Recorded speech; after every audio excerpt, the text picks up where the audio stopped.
नमस्ते किसान भाइयों, मैं शिवेंद्र सिंह स्वागत करता हूं आप सभी का आपके अपने channel Agri Info by Shivendra Singh.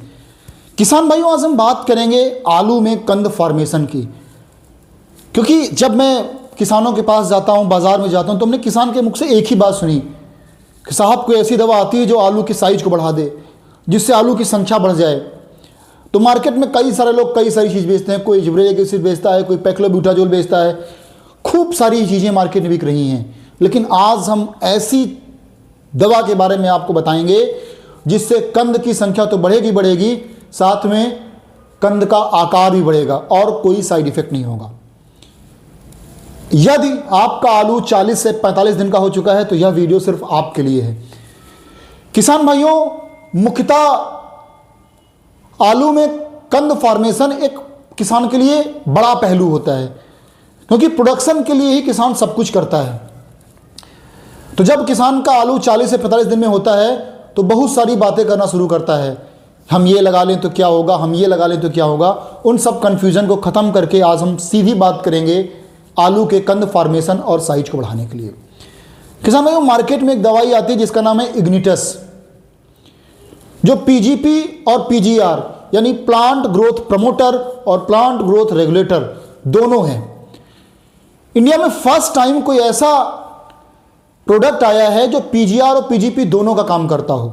अगर आसान भाषा में आपको समझाएं तो जिस टाइम पे आप दवा डाल रहे हैं वो खुद से आइडेंटिफाई करता है कि आपकी फसल को किस चीज़ की आवश्यकता है। यदि आपके प्लांट को ग्रोथ की आवश्यकता है तो ग्रोथ प्रमोटर का काम करेगा, यदि आपके प्लांट को रेगुलेट करने की आवश्यकता है तो ग्रोथ रेगुलेटर का काम करेगा। होता क्या है कि आलू में जो कंद बनते हैं वो मुख्यतः सेकेंडरी और टर्सरी जड़ में बनते हैं। मैं आपको बता दूं कि आलू मुख्यतः 3 प्रकार की जड़ें पाई जाती हैं, primary root, secondary root, tertiary root. Hindi में प्राथमिक जड़, द्वितीयक जड़ और तृतीयक जड़। जो कंद फॉर्मेशन होता है, जो आलू में कंद बनता है, वो सदैव द्वितीयक और तृतीयक जड़ों में बनता है। तो हमारा जो इग्निटस नामक उत्पाद है, यह सबसे पहले आपके सेकेंडरी और टर्सरी रूट को डेवलप करता है अच्छे से, क्योंकि जितनी ज़्यादा सेकेंडरी और टर्सरी रूट डेवलप होंगी उतनी ही ज़्यादा कंद फॉर्मेशन होगा। तो यदि आप 25 से 30 दिन पे 100 से 150 ml प्रति एकड़ की दर से इग्निटस का प्रयोग करते हैं तो आपकी फसल में सेकेंडरी और टर्सरी रूटों का अच्छे से विकास होगा, जिससे नंबर ऑफ कंद, नंबर ऑफ बल्ब ज़्यादा बनेंगे। दूसरा, 45 से 50 दिन की अवस्था पे यदि आप 100 से 150 ml प्रति एकड़ की दर से इग्निटस का प्रयोग करते हैं तो वो आपके आलू के साइज को इंक्रीज करेगा।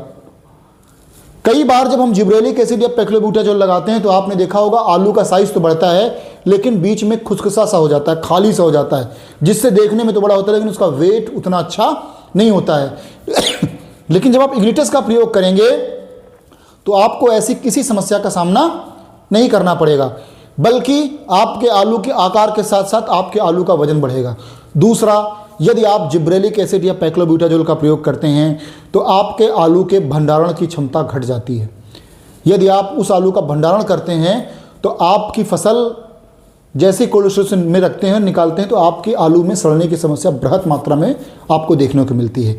लेकिन यदि आप इग्निटस का प्रयोग करते हैं तो आपकी फसल में भंडारण की क्षमता घटेगी नहीं, आपका आलू कोल्ड स्टोरेज में सड़ेगा नहीं, साथ ही साथ आपका अल्टीमेट प्रोडक्शन बढ़ेगा। बस वही बात कि जिस टाइम आप प्रयोग कर रहे हैं उस समय खेत में अच्छी नमी हो, और ये दवा सिर्फ आपको स्प्रे के माध्यम से ही प्रयोग करनी है। बहुत बहुत धन्यवाद।